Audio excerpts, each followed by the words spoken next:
Hey, Vegeta! What are those?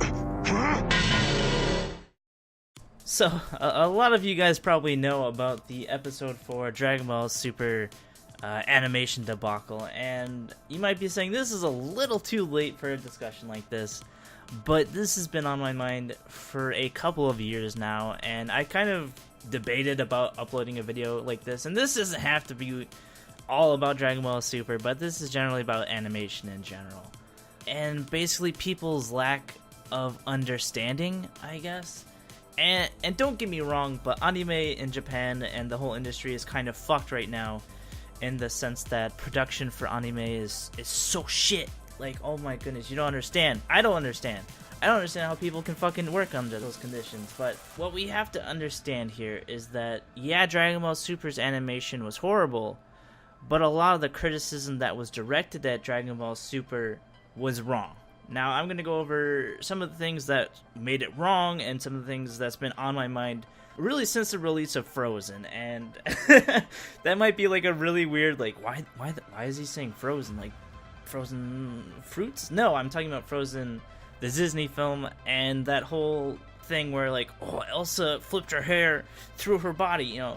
That's when it all started for me, because that's when I was really getting into animation. And back then, when Disney released Frozen, a lot of people were complaining about the animation quality just because of these couple of frames.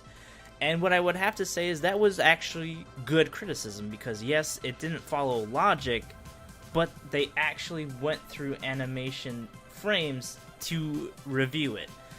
The thing about Dragon Ball Super is when people were criticizing Super's animation, they were showing still shot images of drawings, and yeah, they looked like shit, and they were actually in the show. The thing here is that, guys, when you're criticizing animation is supposed to be more than one frame, okay? Alright, now that we got that settled, we can talk about everything, right? So yeah, the animation was shit, but when you're bandwagoning behind something like a picture and saying it's bad animation quality, doesn't help anybody. That's not an example of animation quality. That's not an example of animation at all. Yeah, if it was like just a 5-year-old kid drawing, yeah, it would look bad. I mean, if he's 5 years old and he's drawing like that, that's pretty good, actually. Now that I think about it, if your 5-year-old is drawing like that, that's great. Tell him, keep up the good work, and encourage him. But other than that, the still frames look like shit. But they are still frames. There are also frames in between that look amazing. And so a lot of people sort of started to understand, because some people in the industry started to come out and say, yeah, the reason it looks like this is because the way that employees are treated is fucking garbage, because people have to work so many hours. You only get like a week time span in order to produce an episode. In America, a lot of the time, series are generally done filming, you know, near this end of the season or already done at the end of the season.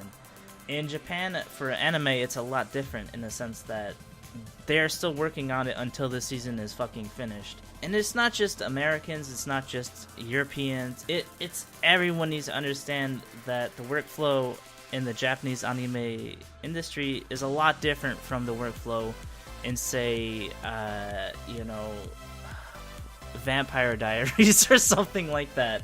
But you guys understand where I'm coming from, right? So let's take an example like this. We'll have a blue ball on the left side of the screen, and it's gonna be bouncing, right? So now we're gonna have on the right side a red ball, and the red ball is also going to be bouncing. Now we're gonna freeze the frame now, and then I want you to tell me which animation looked better. Alright, are you done? Okay, so if you guess the left side, you're wrong. And if you guess the right side, you're also fucking wrong, because it's the same damn animation! This is exactly what I mean. You can't tell animation from the same, or even a still frame! You can't tell animations from still frames. Don't do it! If someone posts an image, you say, well, that's a still frame, that's not animation. Fucking, you're a genius, I love you. You're literally not a piece of shit, because people who contribute to that shit are annoying as fuck, because that's not an animation. That's a still frame. Yeah, it's a part of animation, But when you have a fucking flat ass ball on the ground, once it hits on the impact, is it gonna look like a ball? No. Am I saying that Dragon Ball Super's animation was good in episode 4? No. Am I saying animation in anime is generally good? No. But we have to understand that a still frame isn't animations. Alright?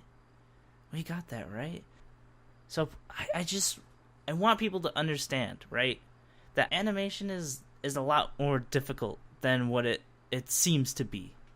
Realistically, if you dissect any show, any animation, frame by frame, obviously you're gonna get shitty frames regardless.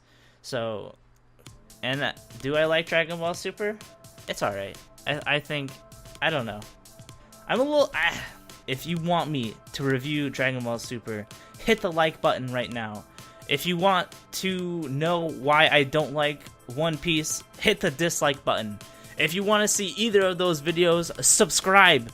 So thank you guys so much for watching, and I'll see you guys probably in the future. Maybe. I don't know. Well, actually, I might have to if I have to do those other videos. Please don't vote. Just don't dislike the video and don't like it, and you can save all of us the pain. Right? So good night, and I love you.